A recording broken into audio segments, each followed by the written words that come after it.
Magandang gabi po. Ang pag-usapan natin ngayon patuloy naman sa impeachment naman na issue. Ang pag-usapan natin mapupokus po tayo sa report sa sinulat ni isang pinagpipitagan respetadong columnist ng Philippine Star na si Jaris Bundok. Siniwalat niya na malaking pera pala, 150 million po ang binigay sa bawat congressman na pumirma sa impeachment. Ito po, naniniwala po ko sa kanyang kredibilidad, kaya po ako po ay inisipan ko na isiwalat, analisahin natin kung ano ito.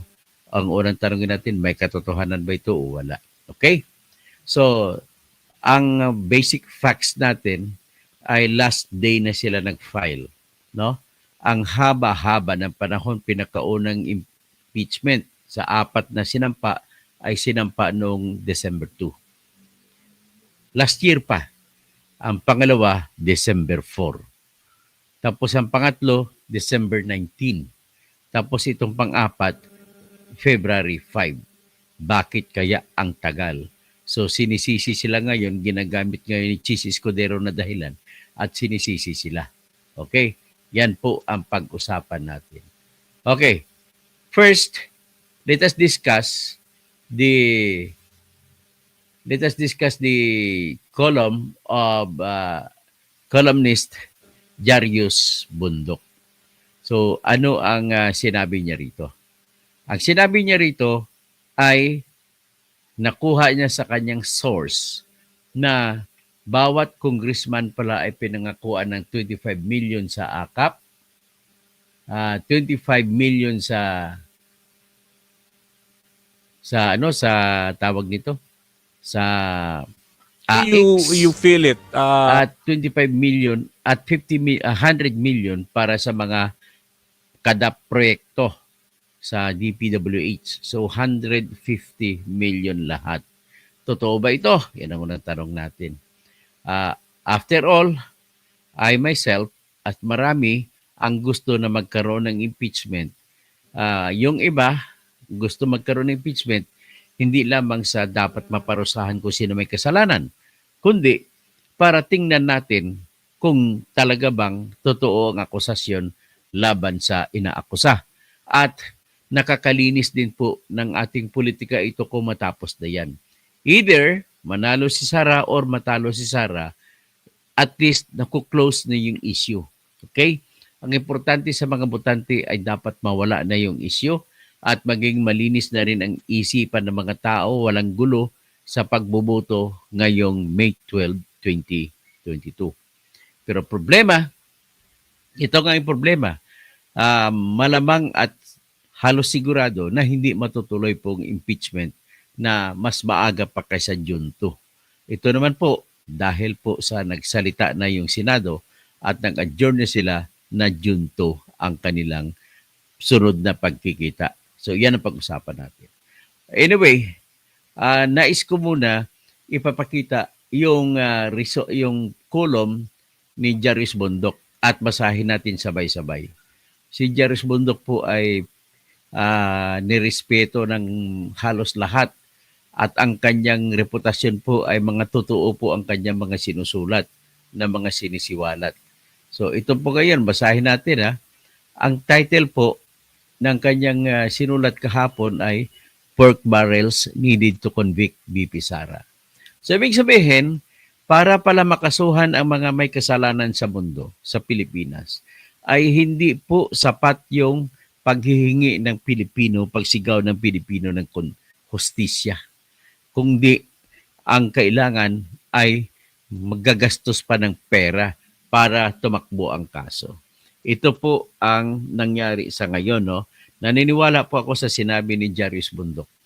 So ngayon, ibig sabihin lang po dito ay habang napakarami din sa atin ang gusto magkaroon ng impeachment trial at habang napakarami din sa atin ang naniniwala na guilty si Sara, habang napakarami sa atin ang gusto na matunghayan kung ano ba talaga ang totoong kwento sa likod ng mga pundo na yan na confidential fund At saka iba pang issue na binabato kay Sara, pati yung sinasabi na nagpaplano siyang ipapatay si BBM, nagpaplanong ipapatay ang asawa ni BBM, nagpaplano na ipapatay si Speaker Martin Romualdez, at sinaba rin sa kaso yung hindi pagdalo sa SUNA, at sinaba rin sa kaso yung pagsasabi na siya ay designated survivor. At sinama rin sa kaso yung tinatawag na pag-rally. Di ba karapatan ng kahit sinong tao na mag-rally? Tapos sabihin na impeachable, ma-impeach daw si Sara dahil sa pagsama sa rally. So kahit sinong tao may karapatan po, kahit tama yung pinaglalaban niyo o hindi, lahat ng tao may karapatan mag-rally. So isinama rin dyan yung confidential fund na pinag-usapan na kung saan binusisi ng Committee on Good Government at naipakita nila at natunghayan natin na yung mga resibo na lumabas na binigay mula sa opisina ni Sara Duterte sa Office of the Vice President para sa 125 million pesos na confidential fund ay ang mga tumanggap ay mga fictitious o mga fake na tao. At kasama nga dyan si Mary Grace Piatos, kasama yung Kukoy Villamin na ang perma niya sa DepEd na confidential fund ay iba kaysa perma niya sa Office of the Vice President na confidential fund. At kasama din na mahigit 1,000 na pangalan ng tao na wala sa listahan ng Philippine Statistics Authority. So titingnan natin, ang sentro ng tutok natin, ang diskusyon ay yung sinabi ni Jarius Bundok na kolumnista ng Philippine Star na 150 million ang binigay sa bawat congressman na pumirma. So ngayon, ang tanong, totoo ba ito? Pero bago natin tutukan yung detalye, ang tanong muna na totoo ba ito? So iyan ang diskusyon na natin. Ngayon, ano ang ating babasyan? Pwede sabihin natin totoo yan. Number one, maring totoo yan sa ganitong sitwasyon. Una, kung totoo yan, ay dapat nung araw pa yan sinampa at nung araw pa hinay-hinay na perma. Hindi yung isang permahan, 3 oras lang na permahan ay nagperma na kagad 215. So sa ganong sitwasyon, makikita mo yung bakit pumirma sabay-sabay ang buhos. Pangalawa, ang pagperma nila ay hindi handa. Bakit hindi handa? Sulat kamay lamang na parang sulat kung titignan ko, nagbiro pa nga ako, pag pangit ang sulat, kawatan. Pag medyo maganda ang sulat, ay ibig sabihin, magaling siya magnakaw. O kapag hindi mabasa ang sulat, ibig sabihin, tinatago niya mga ninakaw niya. Ganon ang mga joke kung noon. At umabot sila sa 215 congressman. So ngayon, the fact na 215 na congressman ang pumirma para sa isang 3 oras lamang para sa reklamo na yan, ay ibig sabihin yan ay merong nagkumpas. Kung meron nagkumpas, at bakit napasunod mo sa lahat kung meron mga tao sa gobyerno na pinakamahirap kumbinsihin at pinakamahirap lapitan, sabihin madaling lapitan pero mahirap naman hanapin, yun po yung mga congressman natin. So, ngayon, ito kung bakit ang dali lang sa kanila pumirma at sabay-sabay sa isang lugar pumirma. Sa isang lugar. Kasi kung totoo yan na inanalisa nila, ibig sabihin hindi nila pinag-aralan ang kanilang pinirmahan. Yan lamang po ang ating pruweba na kung bakit masasabi natin ang pumirma doon na hindi nila nabasa ang umabot mga 32 pages na reklamo. 7 articles. Ibig sabihin, 7 ang artikulo na kung saan binigyan nila ng buhay sa pamamagitan ng mga detalye na nilagay nila. So kung ganon, isang 3 oras na pirmahan, pare-parehong ballpen nakita ko na ginamit, itim, at walang formalidad. Kasi kung may formalidad, ibig sabihin, nakatype sa computer at doon sila pipirma. At doon sila ay kani-kanya silang panotaryo. Ang nangyari, walang notaryo. Basta pumirma lang, ang imbis na notaryo, ang pinalit nila ay kunwari nandoon yung Secretary General ng House of Representatives na nagpapatunay na nanumpa daw sa kanya ang lahat ng yun. Lahat, 215. Imagine mo paano manumpa ang 215 sa isang tao sa loob ng 3 oras pagpirma. So nanumpa sila kay Secretary General Reginald Velasco. Yan ang gusto nila palabasin. Pero wala pong maniwala under the normal situation na talagang bukal sa loob at pinag-aralan ng mga congressman na pumirma yung kanilang fourth impeachment complaint bago pinirmahan. So yan po ang isa sa mga sitwasyon na kung bakit pwede kong gamitin na katibayan para maniwala ako sa sinabi ni columnist na si Jarius Bundok na 150 million ang bawat pirma. So ganun kamahal pala pag maghanap ng katarungan. Everybody is wanting justice that Sara Duterte, almost everybody, not everybody, but at least many, pwede mong sabihin majority want that Sara Duterte must be punished. Okay? At iba naman naniniwala na hindi guilty. So anyway, whatever it is not our concern. Our concern is magkano ang kinita at bakit kailangan pa mamigay ng pera. At the fact that 215 na congressman pumirma sa loob ng 3 oras sa isang lugar, sa isang bullpen ang ginamit. Isang mga papel na yon, dugtong-dugtong na yon. Kumbaga, sa normal na pagsagawa ng reklamo, bago ko pipirmahan yon, ginagawa ko na sa typewriter ang lahat-lahat sa computer. Tapos, nakalagay na ang pangalan ng pipirma. Pipirma na lang, may lagay pag ID at ipanotaryuhan. So, ito, dire-diretso. So, ibig sabihin, hindi man ito magiging issue kung tatanggapin ang impeachment complaint o hindi. Pero ito ay magiging issue sa pangpolitika na awayan. Na hindi sabihin ni Sara, hindi totoo yan kasi napakarami lang, 150 million ang binigay sa bawat isa. Ganun po yun. So next, ano pang isang dahilan na isang pwede kong katibayan na pwede sabihin na totoo yung sinasabi ni Jarius Bundok? Isa pong katibayan ay si Mitch Kahayon na congresswoman sa Caloocan ay nagsalita mismo at nakunan ng video yung kanyang sinabi. Pakinggan natin. At dito sinabi niya, humingi siya ng tawad sa mga botante niya sa Caloocan na sinasabi niya kailangan niya sumama sa majority.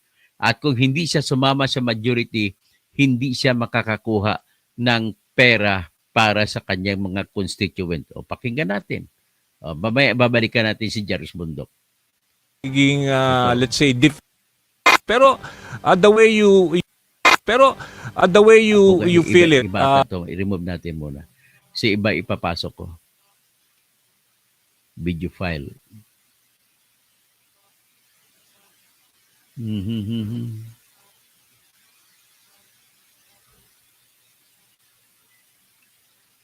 Vote ba tayo? Ayan. Kasi hindi naman ako Papasok ko. magdidesisyon ng sarili ko lang. Kung pabor ba tayo? Kasi hindi naman ako magdidesisyon ng sarili ko lang. Tama Yan si ba? Mitch Kahayon. Hindi naman ako Mitch kinatawan ng Distrito 2 para hindi ko tanongin kung ano yung kinakatawan Ang ko. sinasabi niya Tama kung po ba ako yan ang doon? pinag-uusapan. Kaya tinanong ko, Pinag-uusapan. alam niyo po ba sa totoo lang, mas marami sa kanila ang pabor sa impeachment. Ayan, kasi po ganito. Alam naman natin, hindi na ako magpapaka-ipokrito sa inyo. Hindi na ako na kapag tayo ay hindi kasama sa majority, karamihan na nangyayari, nawawalan ng pondo. Tama po ba ko doon? Baka mamaya, pag bumoto gumawa po ng impeachment, hindi na natin ito maituloy. Di ba? Kasi yung potong inilaan dito, baka makuha na. Di ba? Nakukuha po ninyo. Nakukuha po ninyo. So ano po ba? Kung kayo po ang nasa kalagayan ko, kasi nga, desisyonan ko to, o hindi ko to desisyonan, may masasabi at masasabi ng kalaban. Tama po ba ako? So ano mas iisipin ko? Ako na lang ang sasalo lahat ng mga pambala niya. Di ba? Pero ang importante, nasa link ko yun para hindi kayo mawalan. Pero the way you feel it, ano ho ba tingin nyo? So anyway, ang klaro dyan, inamin niya na kailangan niyang pumirma sa impeachment complaint para sa mga mamamay sa kanyang constituent. O ito naman, basahin naman natin ngayon yung kay Jerry's Bundok. Ang sinabi naman ni Jerry's Bundok dito ay, basahin natin, up to last week, President Bongbong Marcos kept claiming he was against with VP Sara Duterte's impeachment. This week, o ngayong week, his son Sandro Marcos was the first of 215 congressmen to sign for impeachment. Last week, BBM's Justice Secretary junked 98 counts of reckless imprudence resulting to youngsters' homicides against Opposition Representative Janet Garin. This week, Garin led the impeachment signing. So Janet Garin ang nagkampanya, nagsolicit ng mga perma at tilapitan bawat congressman at para pumirma sa sa impeachment. So in December, Congress Bicameral Committee defunded, tinanggalan nila ng pundo ang PhilHealth. Yun pala ang para ilagay ang AKAP. So kung para ilagay ang AKAP at saka yung AX at ilagay ang palakihan ng pundo, kaya pala dinagdagan ng pundo na 288 billion ang pundo ng DPWH. Ito pala ang impeachment ang tinatarget. So ibig sabihin, nasa kaisipan ko, ito pang pandagdag na ebidensya kung bakit sabihin natin ay talagang namigay ng pera para pumirma. So, kung para pumirma, ang ibig sabihin lamang po niyan ay saan kumuha? Kumuha sa AKAP, kumuha sa AX na 25 million, kumuha po sa construction, mga project na tag 100 million.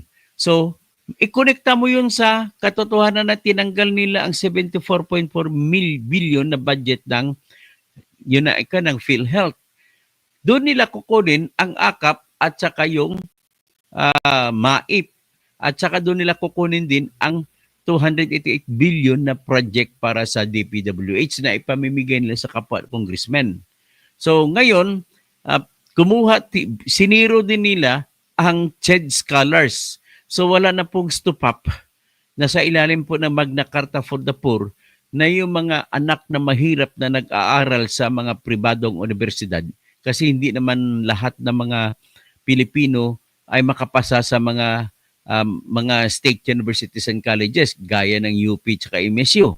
So para makapag-aral lahat, yung mga mag-aaral sa pribado ay siyempre tinitingnan po ng Magna Carta for the Poor na batas na hindi po pantay-pantay ang pag-aaral ng mga bata. Yung iba anak mahirap, kumakalam ang sikmura pag pumapasok sa school, so walang mapag-aralan. Kaya para sa mga mahina, kukulang ang kanilang napag-aralan, pinayagan sila mag-aral sa pribadong school at gagawin silang scholar at bibigyan sila ng scholarship, siguro 50,000 a year para makapag-aral sa mga pribadong universidad o kolehiyo. Ngayon, hindi na po niyan maibibigay. Magtitigil muna mga anak na mahirap na nag-aral sa mga pribadong universidad na naging scholar sa STUPAP. Yung scholarship ng STUPAP ay kukunin po yan sa CHED, sa Commission on Higher Education. At yan din po yung tinatawag ng UNIFAST, kukunin din dyan sa CHED. So ngayon, dahil tinanggal ng 3 billion na scholarship sa CHED at 30 billion na scholarship sa STUPAP, ay hindi na makapag-aral ang inyong mga anak, ladies and gentlemen, na umaasa sa scholarship na binibigay ng CHED. Ito pong scholarship na ito ay para to sa mga estudyante na nag-aaral po sa mga pribadong school. So ngayon, maswerte po ang school na ang mga estudyante na nakapag-aral sa state universities and colleges, lalo na sa UP at saka MSU kasi hindi na masyadong natanggalan ang kanilang benepisyo at makapagbigay sila ng allowances sa kanilang scholar. So, yan. Maswerte din ang school na pinanggalingan ko no MSU sa aking civil engineering at yung pamantasan ng lungsod ng Maynila so kung saan ako nagtapos ng aking abogasiya na kurso at naging ginawaran ako ng titulo na Doctor of Jurisprudence, kaya doktor ang tawag sa akin. Okay. So ngayon, ang city naman ng PLM naman ay pera niya nang galing sa City of Manila. Kaya walang pakialam ang PLM. Hindi ito apektado sa mga agawan sa pera sa Kongreso. Kung hindi, lagi itong obligasyon na ng City of Manila na bigyan ng pundo ang PLM. At ganun kagaling po ang City of Manila at nagpatayo pa ng school na City College of Manila na nung huli ay ginawa ng Universidad de Manila. So ngayon, diyan po kinuha yung 30 billion mula sa CHED at another 3 billion mula sa CHED. So nag-33, idagdag mo sa 74.4 na kinuha nila. So nagiging 107 billion ang na-savings nila ni Romualdez. At kinuha pa ang 50 billion sa Porpis, so nagiging 157 billion ang naipon nila. Kumuha pa sila ng 12 billion mula sa DepEd, so 169 billion ang naipon nila. So kumuha sila ng 17 billion mula sa DOTR, so 169, 179, 185 billion na naipon nila. Kumuha sila sa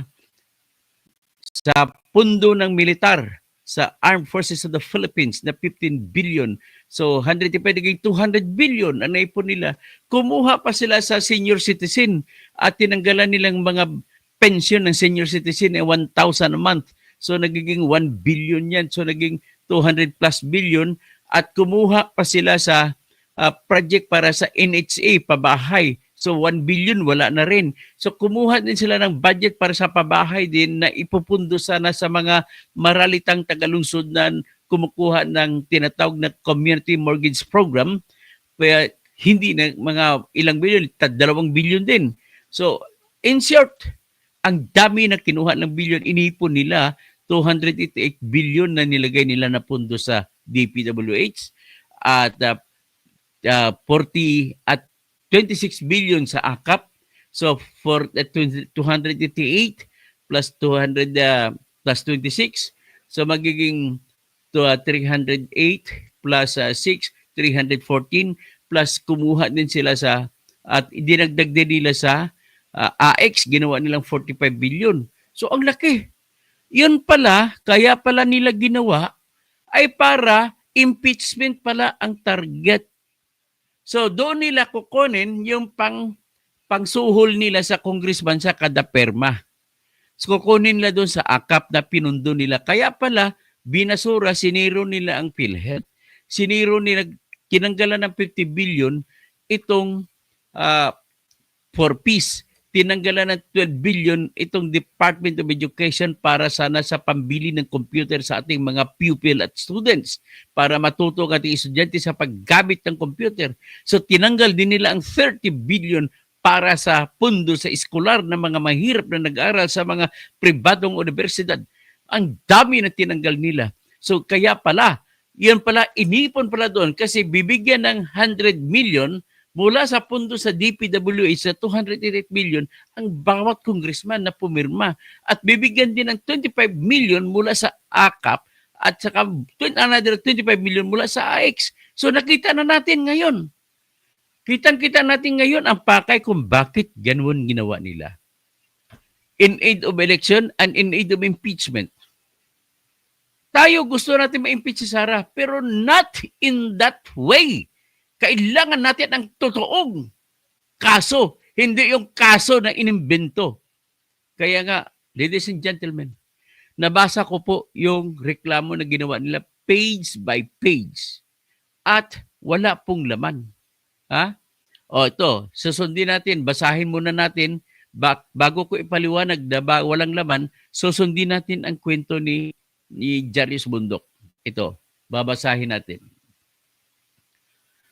Sabi ni Jaris Bundok, ang ginamit nila, umikot ng papirma si Janet Garin.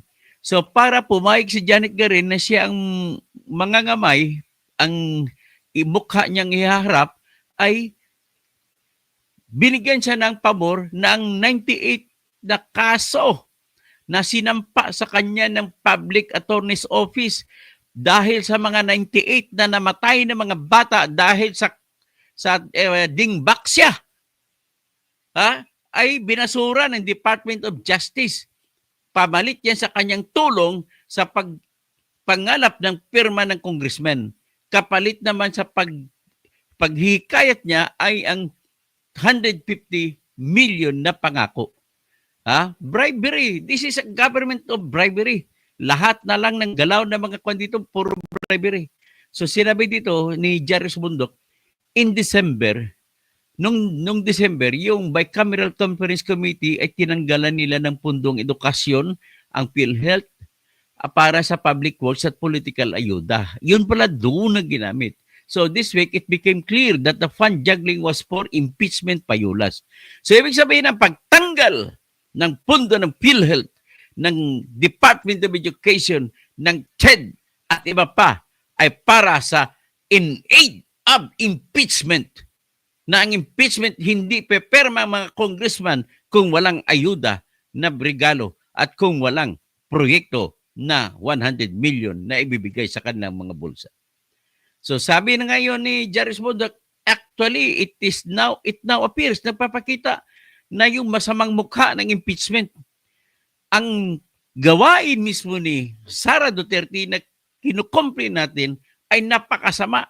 Tapos ang kasong isasampa laban sa kanya, sobrang masama, mas masama pa sa kanyang biro. Ang ninakaw ni Sara Duterte ay 125 million.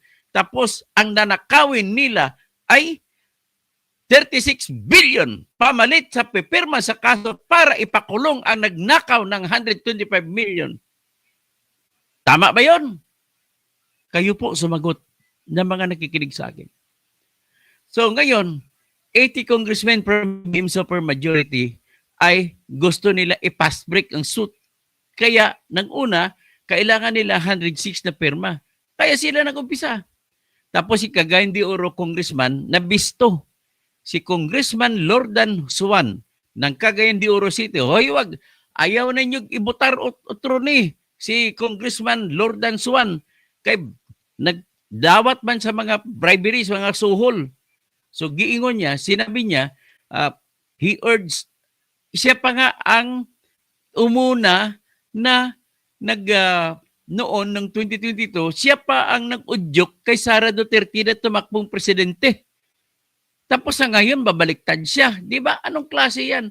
Tapos nag-post si Congressman Suwan ng Cagayan de Oro City sa kanyang Facebook at sinabi niya, I voted yes to impeach because it's the right thing to do.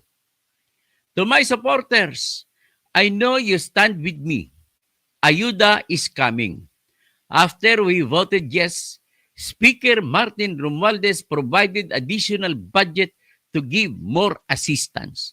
Isa na namang itong pag-aamin. Idadagdag natin sa pag-aamin ni Congresswoman Mitch Kahayon ng Caloocan City. At kayo dyan sa Caloocan City, huwag nyo nang iboto ito si Mitch Kahayon. Iboto nyo lang ang kalaban niya na si Edgar Eresi. Sabi niya, time was running out on Wednesday, February 5, sabi ni Jairus Bundok. At ang Congress ay nakaschedule na panghuling sesyon sa February 5. At nakaschedule na rin sila na ang kasunod na session na hearing nila ay June 2. So sabi niya, money began to talk. So nagsasalita, may bunganga pala yung pera, money began to talk. Nakugulat naman ako, bakit nakapagsalita na pala ang pera?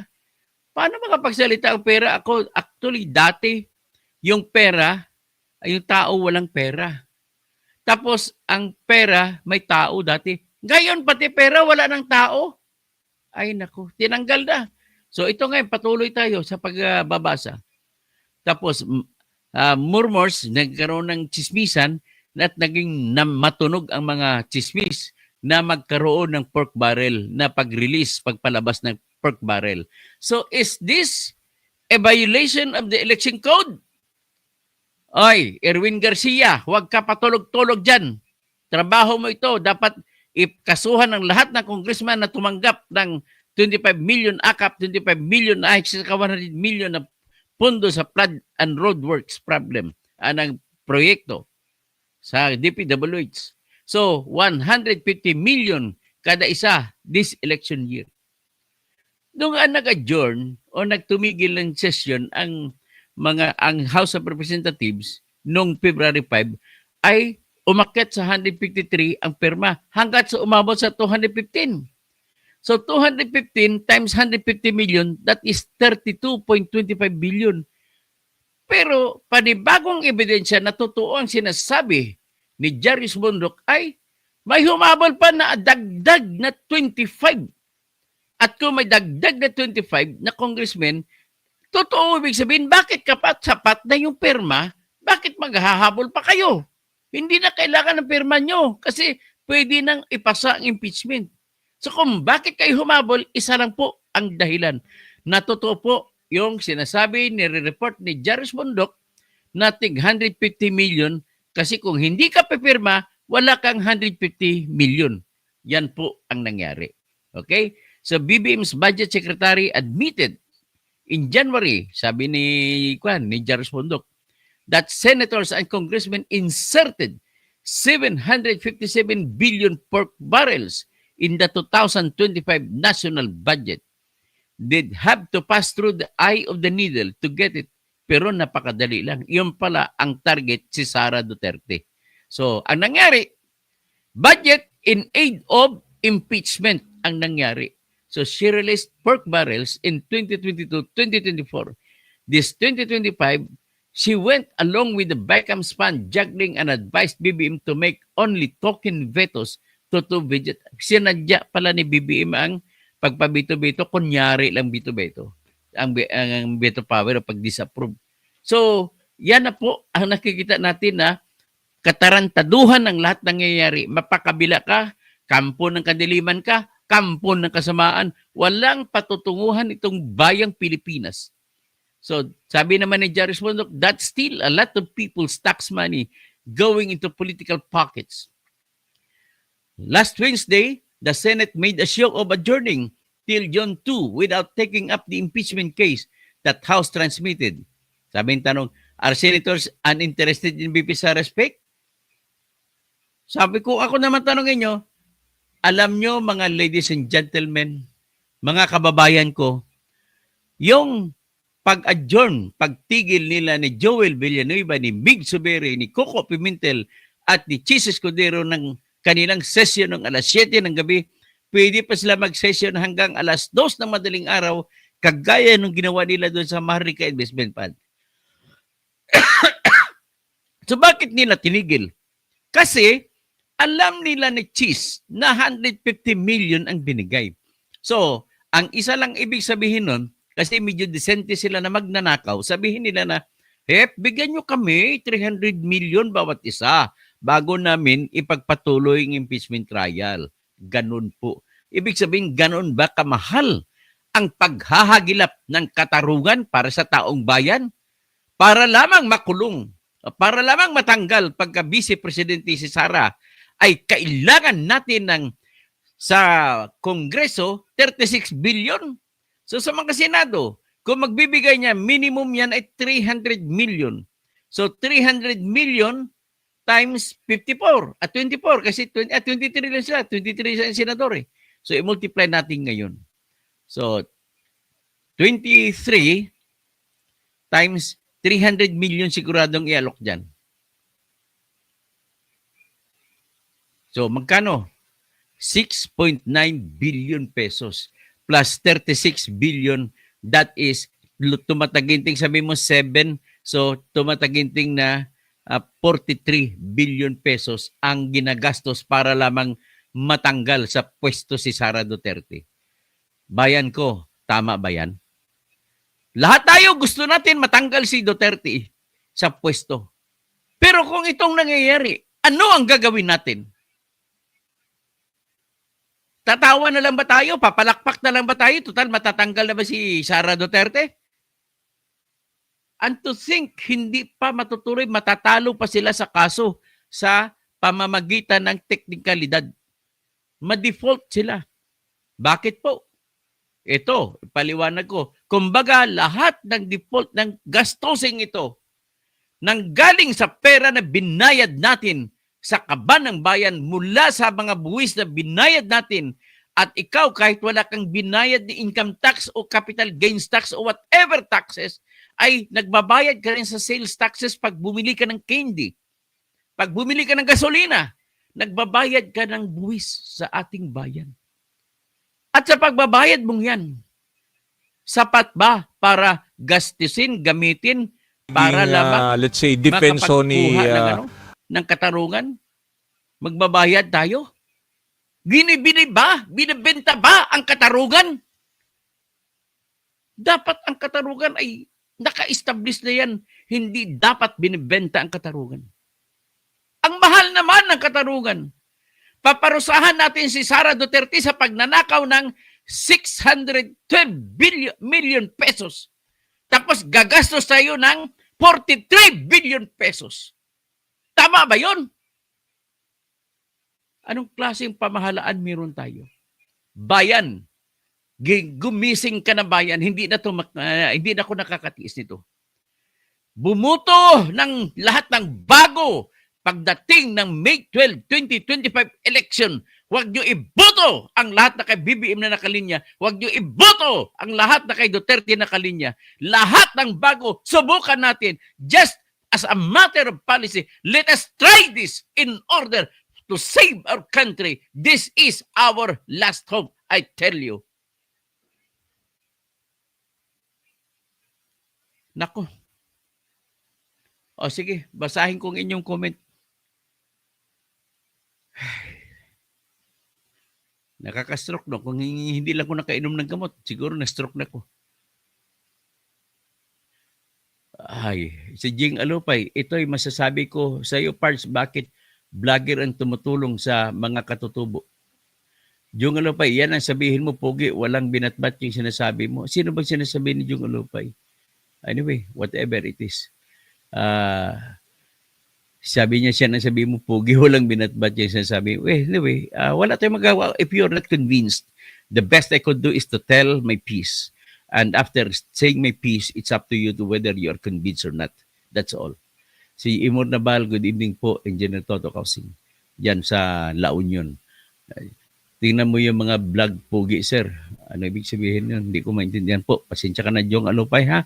Manood ka na lang. At kung okay naman, free naman kayo na mag-comment laban sa akin. There's no problem with that because I do believe in the principle espoused long time ago by Voltaire, who said, I may not like what you say, but I'll defend to death your right to say it against me. O sige, si Nelson Mercado Reyes, balitang balita. Tatakbo ka sa 2028. Tatakbo talaga ako presidential para matapos na itong problema ng Pilipinas. Magkaroon ng totoong pagbabago. Totoong tatanggalin natin ang lahat ng korap. I'll tell you, kung ako maging presidente, mahaba na po ang 2 taon na mapabilanggo natin at mapatanggal natin ang lahat ng korap. I'll mark my word. I know what to do. I know all the laws. Ganun lang kasimple. Needed for me to do it. Nelson Mercado Reyes, kung tatakbo ka ng pagkapangulo si Sara Duterte, wala pong problema. Kahit kalaban ko si Sara, si Romualdez, si Rafi Tolpo, I don't care. Walang problema. Then let us debate with each other. And I will tell the whole world, let's start the great debate for presidency. And let us prove to the world who should be voted to give the genuine and the first lasting prosperity and justice for the Filipino people. Ipakita ko lahat ng ebidensya. At unang-unang ebidensya ko, wala po akong ninakaw. At wala pa akong nilokong tao, hindi ko kagaya kay Marcolita, Dan Marcolita na tinawag ni Kainso na manlilin lang. Oh. Tapos, Josepa Celestina Garfield, good evening, General Toto Kausing. Alito Pahado, sabi na nga ba, style nyo bulok, nabili na yan. Tapos Japi Arante Peñalosa watching from Quezon Cebu City. Maayong gabi diha po. Fernie Pinto, Jordan, maayong gabi sa imugi dira sa kung sa diin man kasubong. Rodi Rabi, Pastor Rodi Rabi, tiyak marami magkakapera na kongresistang at senatong highest bidder is the name of the game. Money talks talaga. Biro mo, karapatan na natin ang katarungan tapos bibilhin pa natin, gagastos pa tayo ng 43 billion. Anong klaseng mga tao meron dito? Junri Gagarita, Dr. Kausing 2028. O yun, talagang mag-start na ako 2028 na takbo para sa presidency. Nover de los Santos, grabe, dami ng pera ng Congress. Totoo ba, Senator? Totoo po ito. Pastor Rodi Rabi, good evening po. Ang Hilito Pardo, atras sa bante, pero ang totoo, palaging atras. PBBM, LBM, BBM. Rodi Rabi, George Tres Maria, kaya pala pinatanggal ang pag-usad ng impeachment complaint dahil sa salapi. Nag-aantay pa ng mga pera, mga ungas. Okay. Pastor Rodi Rabi, stay safe. Happy and prosperity, Dr. Kausing. Domenico Marco Barba Jr., keep up the good work po. Thank you po. Opo. Raul De Leon Q. Jr., ilang buwan ang investigasyon na live on TV, tapos ngayon lang mag-action? Grabe naman. Tagal-tagal. Hindi buwan, tapos ang tagal, mahigit 3 buwan bago, imposible. Tapos ito pa, napakalsama ng paggagawa ng reklamo. Mananalo pa si Sara dito nung binasa ko isa-isa. Mas matapang pa po ang reklamo na sinampa nung unang impeachment complaint na sinapa nila ni Congressman Percy Sendanya. At saka yung pangalawang complaint na sinampa nila ni Congresswoman Franz Castro, ni Congresswoman si Arlene Brusas, at saka si Congressman Raul Manuel. Dapat yun na lang ginamit nyo eh. Ang ginamit pa yung ngayong reklamo, Port, napakasama po pagkagawa. I'll tell you, uulitin ko, isa-isahin ko, ipapaliwanag ko sa inyo kung bakit masama pagkagawa. At mananalo lamang po si Sara doon. Kumbaga nakadesenyo eh. Alfonso Cristobal, money talks, money is working, money is everything for dirty politicians. Shai Barsimo, magandang pag-usapan ito, Dr. Kailangan mamulat ang mga mata ng taong bayan at total ban na ang mga pumirmang congressmen. So, tapos si Cayetano Olidis, good evening po, bunyog kami. Raul De Leon Pio Jr., oy, hersis ka, ala naman. Sige, opinion mo lang po, hersi. Ebidensya na nga pa yun eh. Hindi pa ba yung totoo yung nagsampa sila ng February 5 lang? Tataka naman ako sa iyo. Sige, you are allowed to say what you want to peace. Teresita Sapalaran, Francisco Antonio Babunga, Dirty Money Laundry, Sebastian Sartin Gonzaga. Free mode po ako ngayon dito ako sa work. Zero wifi dito. Tanong lang po, ano po ba ang sumbong o kwento lamang? Francisco Antonio Mabunga, Money Trail, Sebastian Sartin Gonzaga, hindi ako nakikinig at nakapanood ng video. Ganun ba?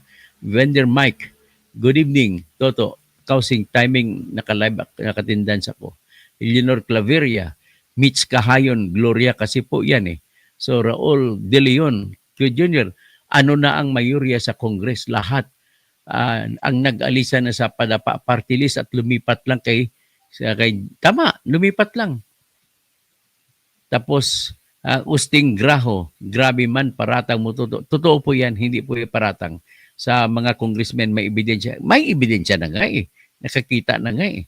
So hindi ba nakita yung unang-unang ebidensya, yung umamin si Mitch Kahayon, nakasama nila, umamin din si Congressman Swan. Oh. Ganun po mga ibang ebidensya. Marami pang lalabas na ebidensya, isa-isahin natin. Sinabi kong mga circumstansya, ebidensya rin yun. Na kung bakit ngayon lang, ebidensya din yun. So, body boy motor riders, fake news po, patamang hinala ng walang basihan. Well, that is your opinion po. Kung nakikita mo yung argumento ko, yung sitwasyon, pati pinakita kong mga detalye, well, siguro maniwala ka kung nasa tamang pag-iisip po kayo. Lito de Torres, Kaya after ipasa ang budget, kapansin-pansin, biglang natuloy ang impeachment. O, Boaz Tolentino Ramirez, tama po yan. Din po ang assessment ko. Raul De Leon Jr., Didiska, kahit jurisprudence, Dr. Capiro, you are inclined to this narrative. Ay, yung opinion mo lang yan, Mr. Raul De Leon. Gonzales Lulit, aksaya ng pera ng bayan, dapat impeach din si BBM. Ang daming nangangailangan ng tulong at serbisyo, kaya lalong lumalaki ang utang ng bansa dahil sa corruption. Arnolfo Gotiza, walang masama dyan sa sinabi mo, kalbo. Guni-guni mo lang yan. O yun, yan ang opinion nyo po. Wala naman, hindi naman ako galit sa yan. Mario Villardizon, paano kung walang pera, walang perma? O ganon, walang pera, walang perma. No money, no sign. Ilon Hertilian, agree po ako. Osting Graho, tinatamad na ako sa iyo makinig. Dati idol kita, pero dapat ang pag nagsasalita may katotohanan. May totoo naman yan. Kung hindi ikaw yung naniwala, wala naman ko. You are free to not to listen. Ganun na po, Osting. Huwag niyo na akong takutin na dati. Hindi po ako, I don't care. Sa totoo lang, kung naniwala ka sa akin o hindi, it's up to you. Yanis Elma, Osting Gaho, walang pandaraya. Magkano ang kailangan mo upang malutas ang iyong mga problema? Narito ang aking manager para tulungan ka lahat ng nagbabasa nito. Ngayon may pera ka, bukas PM. Sir, ayun, pinadalhan ka na tuloy ng message na yan. Yanis Elma, Mario Villardizon, kung mag-isa kang tinatamasa ang pribilehiyong ito, ipakita nito kung gaano ako hindi nagpapasalamat dahil nakuha ko ang aking tagumpay. Mga advertisements yan. Yanis Elma, Arnold Pugutisa, walang pandaraya. Magkano ang kailangan mo upang malutas? Ayan. Maraming pinasok tuloy ng advertiser dito. Cassandra Daisy, anything, everything for the impeachment of Sara. Ang problema, ang babagal at kulang sa ebidensya. Tapos, sino pa? Presperes, Maya Pabengi, Jimmy De Vera, good evening po, Engineer Toto Kausing. Really assist you, Attorney Toto. Dulan, impeach Sara, impeach Romualdez. Juan de la Cruz, kung totoo yan, wasak na naman ang image ng mga congressman. Talagang totoo po yan. Ferdinand San Juan, good evening po, Attorney Engineer Toto, Bunyog, Catalunya Kausing. Lalo pong lumala ang korupsyon sa ating bayan. Grabe na po ito. So Dulan, impeach Sara, impeach BBM. Bongski, isa pang patunay na nagkabayaran ay yung mga humahabol. Tama, yung humahabol. Bakit humahabol ng pirma? Tama na, hindi na kailangan. Kung humabol, ibig sabihin may hinahabol. Ganun lang ako simple, di ba? Kung humahabol, may habulin. Ang katotohanan ng buhay, hindi na po kailangan ng pirma ng 25. Bakit pa sila humabol?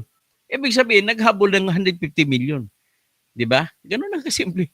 Dolan, impeach Sara, impeach BBM. Geoffrey Gonzaga, saan mo nakuha ang balitang yan? Inanalyze natin yung lahat yan, Geoffrey Gonzaga. Okay? Na Raul, at ang balita niyan, mismo yung pinagpipitagang respected, most respected na opinion writer at journalist, si Jerus Bundok ang nagsasabi. Dolan, tapos impeach Unitives. Cassandra Daisy, challenge sa Congress, ilabas na mga offshore accounts ng mga Duterte, offshore accounts naman nila ni Erwin Garcia, offshore accounts ng mga Romualdez, offshore accounts ng mga BBM. Lahat kayo may offshore accounts, ina problema natin. Lito de Torres, Jairus Bundok, credible yan. Dolan, impeach. John Cabinbin, good evening, Dr. Toto, kasi mabuhay ang laban para sa bayan. Tapos dyan tayo para kay sa San Jose, Batangas, kay Rav, Jolly Santos, good evening, Attorney Toto. Regine Ford, magandang gabi, Attorney Toto. Antonio Soriano, sana may pruweba ka. Meron po tayong analysis ngayon, di ba? Presperis, maliwanag pa sa sikat ng araw ang ginagawa nilang pagnanakaw. Pero bakit nananahimik ang mga nakaupo? Pera-pera na lang. Ang problema po sa atin sa ngayon, sa sistema sa bayan natin, kung sino nakaupo, sila samantala ang kalaban ay dinudurog. Pag ang kalaban na dinudurog ay nakabawi, sila naman ang mandudurog. Di ba dati dinudurog ni Duterte mga kalaban? O ngayon siya naman ngayon dinudurog. Ganun lang. Nangyayari yun. Ang Pilipino na naghanap ng tagumpay para sa bayan, ay hindi na naserbisyuhan. Yan po nangyari sa atin. So, si Iwatani Japan, kunbanwa sa mga Pilipino dyan sa Japan. Malanig ba sobra sa Japan? Si Christopher Talabocon, pagkatapos ng convictions impeachment trial si Sara Duterte, next BBM isunod. Ang problema lang po ganito, masasayang lang lahat ng gastos nila. Bakit? Kung ako si Sara, pag malapit na ako makonvict at nakikita ko malakas ebidensya, magre-resign lang ako, hindi na matuloy impeachment. At kung hindi matuloy impeachment, pwede pa ako makatakbo uli na pagka-presidente sa 2028. Ganun po yun ang nangyari. So, hindi ba kinukonsidera ng mga nasampa ng reklamo? Dapat kinukonsidera din nila kung ang mga senador na maghuwis ay para ba sa kanila o hindi. Hindi nila kinukonsidera yan. At kinukonsidera rin ba nila na oras na mapakita nilang matinding ebidensya na magre-resign ng si Sara, mauwi sa wala ang lahat ng mga ginastos at mga efforts? Ganun po, hindi nila po inisip yun eh. So, Rudo Saruna, tuwing galaw ng pamamahalaan, may daya, sabi ko, kunwari talaga si Bungag, tahimik, pero mapanganib, tuso, manhid, nistado, tintoy, plain skin, ang gulo-gulo lahat na nakaupo at iupo, same corrupt. George Tres Maria, kaya siguro ayaw na galawin ng Senado ang impeachment complaint, baka naghihintay talaga. Dapat bigyan sila para gumalaw din sila. Ganun lang kasimple. Parang ang kwento ba, bakit kayo lang? Kami, paano si Eddie? Sabi ni Isko, paano si Eddie? Sinong Eddie? Eddie ako. O si Pac, si Cristina Cardel, ganyan din kasi pinagagawa ng mga dotard. Kaya tapos, Tony Villeta, bakit kailangan pa magkalagayan kung gusto naman lahat na ma-impeach si Sara? Kung malalaman ng defense team ni Sara, baka ma-acquit si Sara. Sa totoo lang, nabasa ko na po, Tony, ang lahat po ng complaint. Ibilista ko na isa-isa natin, ulitin ko. Wala pong ako nakita na posibilidad na mananalo sila laban kay Sara. Ganon lang pong opinion ko dyan. Lito de Torres, kaya nagpadating din sa pundo ng bayan, huwag makinig, maging panatiko, maging kay Marcos o Duterte dahil taxpayers money, lahat. Pera natin ang ginagamit nila, nag-away silang dalawa. Pera natin ang nakabinbin. Prisperis, paano na yan sa eleksyon? Baka lutong-luto na. Lahat na yata ng sangay ng gobyerno nagbayaran na. Melchor Peñalosa, nasa 3 pa, ito pa lang si BBM ng kanyang term. Ano kaya ang susunod na 3 taon? Okay. Viva Ma'am, si Lawrence. Hala, ano ba yan, engineer? Sam Daniel, good evening. Attorney Toto Housing. Nakakalungkot, mga politiko magnanakaw. Glenn Oy, tama, Doc, iboto ang lahat ng hindi BBM candidates at DDS candidates. Josepa Celestino Garfield, Smart Magic and Miro is just the same. Tama po. Bernard Magtibay, thank you Dr. Toto para sa akin, patas po kayo. Aradonas Aliaga, kung may ebidensya, file ng kaso. Sila na po magpapile dyan, hindi tayo. Kasi sila naman ang may hawak dyan. Sa atin, pinupukaw natin sila. Diba, Mamsi, Lawrence, puro negosasyon ang mga nangyayari. Puro transactional politics ang nangyayari. Lito de Torres, tama ka Katoto sa mga bago na tayo makipagsapalaran. Makipagsapalaran natin sa mga bagong kandidato, please lang. Yun na lang ang lahat. Bahala na kayo mamili kung sino mga bago. Tapos mangyayari ang mga luma, ganun pa din. Wala, kahit sino dyan, akala mo magaling. Wala, ganun pa rin, magnanakaw pa rin yan. Jason A., ang hirap naman ng problema natin, di na alam kung saan papunta. Ilion Hertilian, taos pala, ambisyon itong tao. Ano ba yung taos? Hindi ko maintindihan po. Sam Daniel, dapat may lumitaw na vigilante, magbubura ng mga magnanakaw na politiko. Odrazir, Corpus, Huyumpa, kailangan natin ang military mag-defect. Cassandra Daisy, now is the time to Congress na ilabas na ang lahat ng ebidensya. Duterte and supporters had 6 years to help Filipinos and that's enough. Iba naman. Josepa Celestino Garcel, tama, engineer, opposition tayo sa midterm election, tunay na may malasakit pa sa taong bayan. Tama po kayo. Marimar, 100% ba yung sinasabi mong nagkabayaran? 100% po yan. My experience tells me. Juanito Ertopas, where is the proof? Where is the proof? The proof is there. It's very easy. Ramil Quinto, suportahan natin si Toto. Madalang ang katulad niyo lumalaban para sa bayan. Romel Bengson, power of money. Regine Ford, salot kay Atty. Causing sa katotohanan lang ang side. Biba Mamsi Lawrence, na Imbag Arabi, Dr. Toto, Namatyak Kingka, Ete Daytay, Kunkuram Ita. Okay. So, maya pabingi sa mga kabalin. Tapos Josefa Celestino Garfield, kaya nga ginawang nuisance candidate siya kasi di nila kaya. Frank Aquino, inaantay pa nila ang mananalo sa pagkasenador para bubuto kay Sara, wag iboto Lapid, butot go, batot go, bato go, Bilyar Tulfo, Cayetano, Binay, Babalina. Ayaw pala bato, hindi batot. Bato at go. Albert Lacuna, dapat talunin itong mga tumatanggap ng pera ng taong sa darating na eleksyon, kakasuhan after election, kay sobra na sila kasi. Arnold Lalas, good evening attorney. Arnold po kauna, the first siguro sa mauna ang mga AFP, sila mismo ang mamumuno kasi civilian wala pang lakas. Rudo Saruda, ang mero na magic pa sa luwa na mata ni Horse Disgrasya, ganon lang ba crocodile face? O yun. Sekbong Mansilla, Rodel Dava, Senator Tumutulgo, good evening po. Tisoy Manako, good evening attorney. Rodel Dava, Toto Housing Vote, Cassandra Daisy, mga Congress, mahina ang ebidensya ninyo kaya makinig kay Dr. Toto, do your homework kung nasaan ang mga kayamanan ng mga Duterte. Crispin Rivera, Maya Pabingi, Dr. Engineer Toto, Bunyog Housing, mabuhay po kayo. Tony Villeta, it's a no-win situation. Tama, no-win situation talaga. Palaka, Peach, wala ka puro kahinala.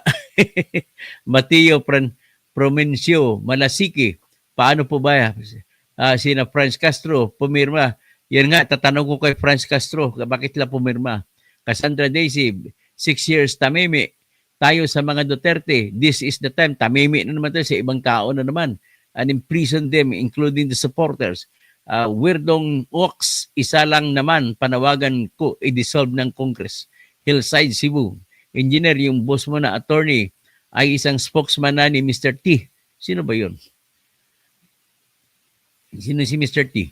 Odrasir, Corpus, Hayumpa, dapat mag-defect ang military. Crispin Rivera, mapabuti po kaya ang ating bansa? Ay makang wala na. Tony Villeta, crying from San Francisco, California. Alex Olin, good evening. Salama Abdullah, impeach BBM. Divine Grace, yan ang problema. Ngayon, puro kawatan nandyan sa gobyerno. Jing Robs, grabe corruption ngayon sa Marcos administration, malala. Efren Tan Barreto, http facebook.com share kung ano itong ito. Tuhod ito ang buhaya sa Senado, mga matatakaw. Siguro maganda natin. Leonardo Arota, nakakasuhan mo pa na nyo pa si Romualdez. Tama po kayo, lahat ng pumirma ay bayaran, wag na sila mag-deny. Crispin Rivera, ang ating kababayan, kung nakikinabang sa mga nakaupong politiko kahit hindi na tama ang ginagawa, saludo pa rin sila sa kanila. Alexis Lerio, no to traditional politician, trapo, political dynasty, palitan na lahat ng mga oposisyong tunay na naglilingkod sa bayan at mamamayan. Harapin na natin ang tunay na kaunlaran ng ating bayan. Iwaglit ang lahat ng masasamang intention para lamang sa kanilang kapakanan o interes. Mabuhay ka, Engineer Toto Kausing. Leonardo Aruta, oo, parang si Erap makatakbo pa rin.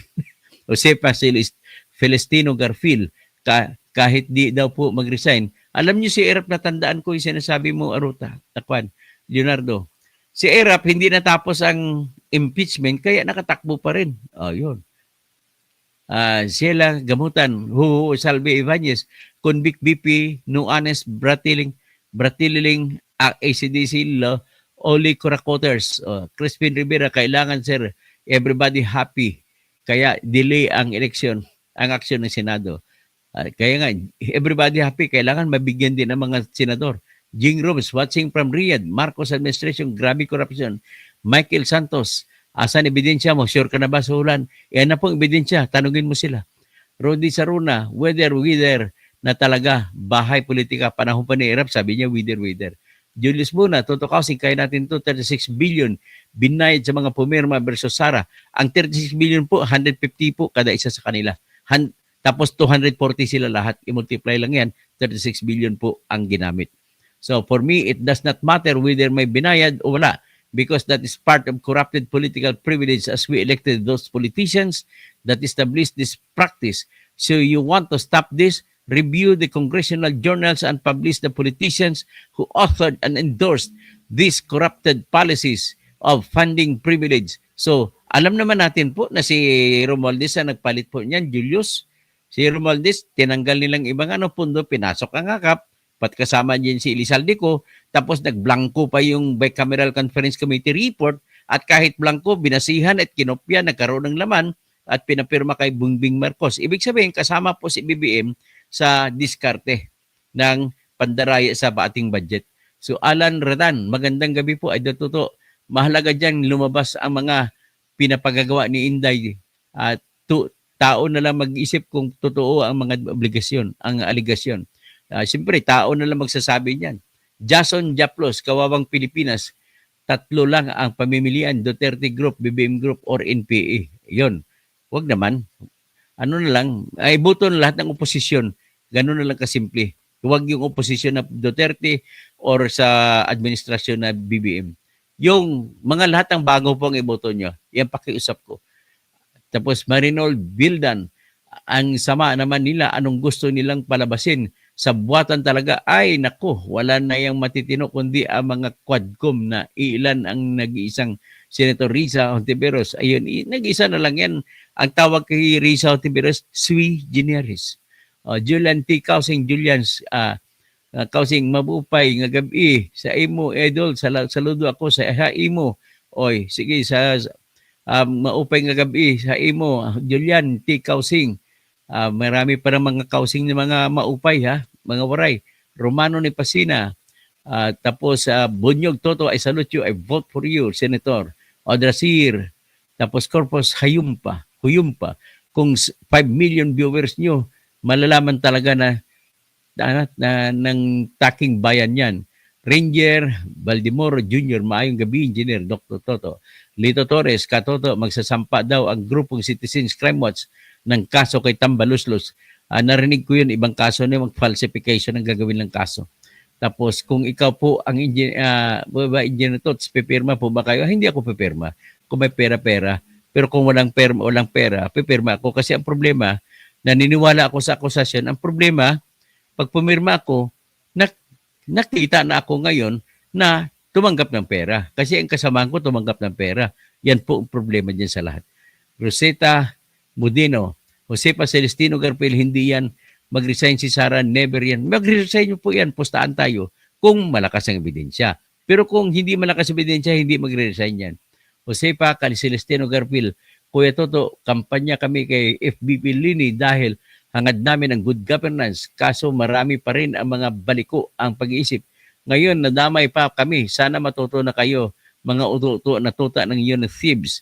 Angelito Rollo, ano pa ang mangyayari sa ating bansa? May pag-asa pa ba? Ang pag-asa na sa kamay natin, bumuto lamang tayo ng lahat ng bago sa ngayong May 12, 2025. Yan po ang pag-asa natin. Charlie Mojico, good day. Attorney Toto kasi from Region 5. Mga Bicol, ha?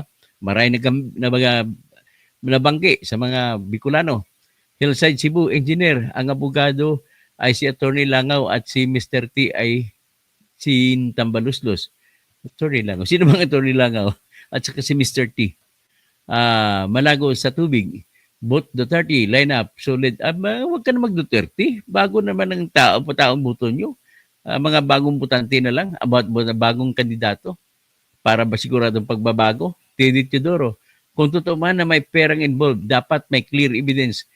Ay, hindi na po kailangan nating clear evidence, wala po makukonvict pag ang hanapan mo ng ebidensya laban sa magnanakaw. Tandaan mo, walang magnanakaw ang magpapabigay ng ebidensya. Tandaan mo yan, Teddy. Josepa Celestino Garpil, kaya dadaanin na natin sa baluta. Tapos, Rosita Modino, mas mabuti para matulog na talaga ang impeachment trial. Tapos, Josepa Celestino Garpil, matuloy, hindi matulog. Julao, good evening. Sunderline, Celestial, wala na lahat sila, hindi na mabuti ng tao. Ferdinand San Juan, mabuhay at kakailangan po kayo, Attorney Toto Kausing ng ating bayang Pilipinas. Union Ral Napoles, may pag-asa pa ang bayan. So magandang gabi po sa lahat at magandang gabi po sa inyo, Chis Escudero, Martin Romualdez, BBM, Sara Duterte.